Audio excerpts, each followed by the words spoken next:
Tanggal 30 Juli tahun 1945. Aku pikir akan ada badai hari ini, Guru. Dapatkah engkau lihat awan-awan hitam itu yang bergerak maju dari balik Hermon? Dan lihat bagaimana danau beriak-riak, dan engkau dapat merasakan hembusan kencang angin utara bergantian dengan hembusan kencang sekonyong-konyong siroco yang hangat.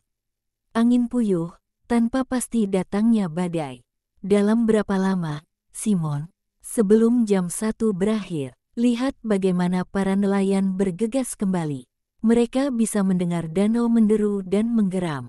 Danau akan segera menjadi gelap juga, lalu akan menjadi hitam pekat dan akhirnya akan meledak dalam segala murkanya. Tapi danau kelihatan sangat tenang, kata Thomas tak percaya.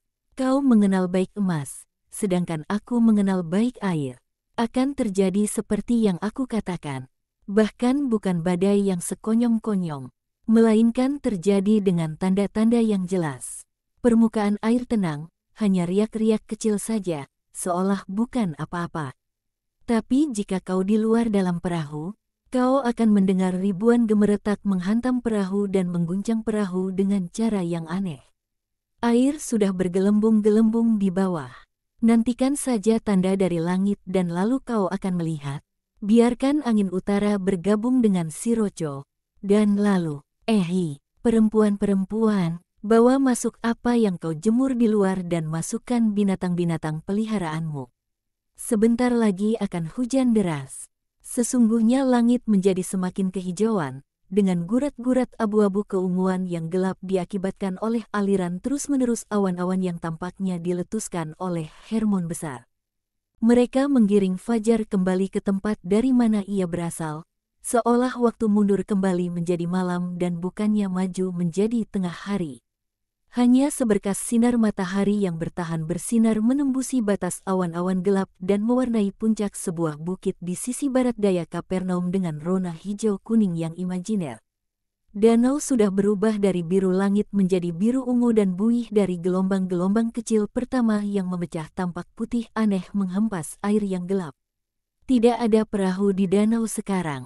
Para nelayan bergegas menarik perahu mereka ke pantai, menyimpan semua jala, keranjang, layar dan dayung. Sementara para petani bergegas membawa masuk tuaian mereka. Mereka memastikan bahwa tenda-tenda rumah sudah diikatkan dengan baik ke tiang-tiang dan mereka mengandangkan ternak mereka di kandang. Para perempuan bergegas ke sumur sebelum hujan turun, atau mereka mengumpulkan anak-anak yang sudah bangun pagi-pagi dan mendorong mereka masuk ke dalam rumah.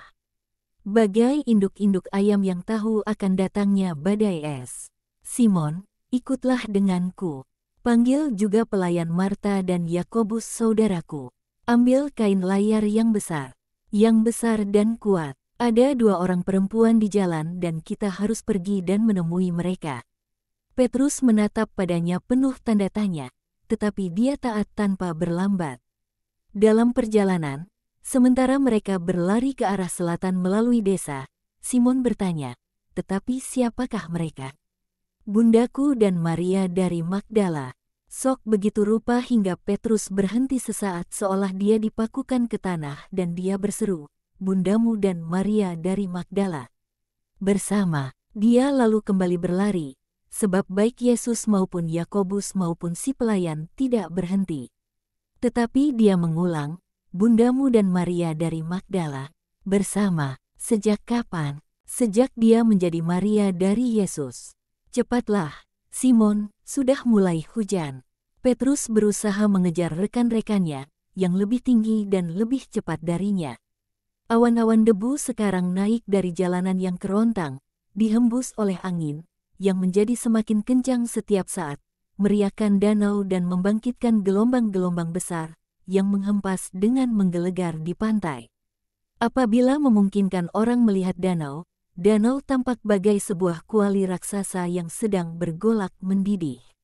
Gelombang-gelombang setinggi 3 atau 4 kaki bangkit di segala penjuru, saling menerjang, menyatu, menggelombang, lalu berpencar ke arah-arah yang berlawanan, mencari gelombang-gelombang lain untuk dihempas, suatu pertempuran buih dari puncak-puncak gelombang, dari masa air yang menggelombang, dari gemuruh ombak yang memecah di pantai dan mendera rumah-rumah di dekatnya.